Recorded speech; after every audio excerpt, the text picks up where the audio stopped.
So in 2010, my son was in his entering his senior year in high school, and in Pacifica, and he received a couple of text messages from one of the kids about wanting to commit a robbery.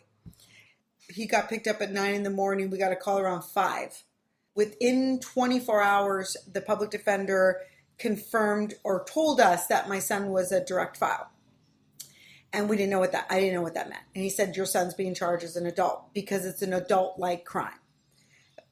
And I proceeded to say, but my son isn't an adult. He's 17. He's a minor. He was in high school. They wanted to give him mandatory maximum sentence. That's what they were going for before they even knew my son, before they even knew what he was about, who he was, how he grew up. They didn't want to know any of that. It was all about the highest sentence possible. That's what they were trying to achieve. That's when I started to understand what this really meant. Well, the first thing he said to me was, I'm going away longer than I've been on this earth.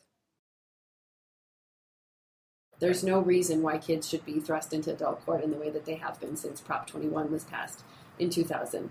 They should have the opportunity to stay within the system that was built for kids who make mistakes, one that's focused on rehabilitation, focused on getting kids education. And so by passing Prop 57, we're going to keep, the vast majority of kids who are being thrust into the adult system in the juvenile justice system.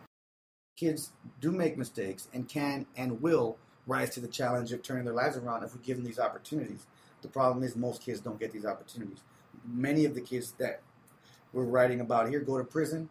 The first thing that they learn is how to make a shank, what prison gang to align themselves with, and how to survive the next 25 years. Very few of them, a significant number these days, but very few of them actually get out in a positive state. Most of them don't make it out or don't make it out mentally healthy.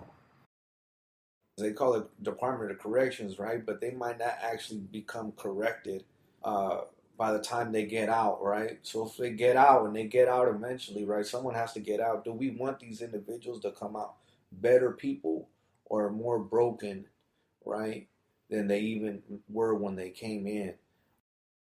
After my son was sentenced, during that sentencing process, it was a lot. It was very numbing. So when we left the courtroom, the judge came out where we were standing. He was looking at us. So he came over and he said to me, just make sure you keep him, keep in contact with him.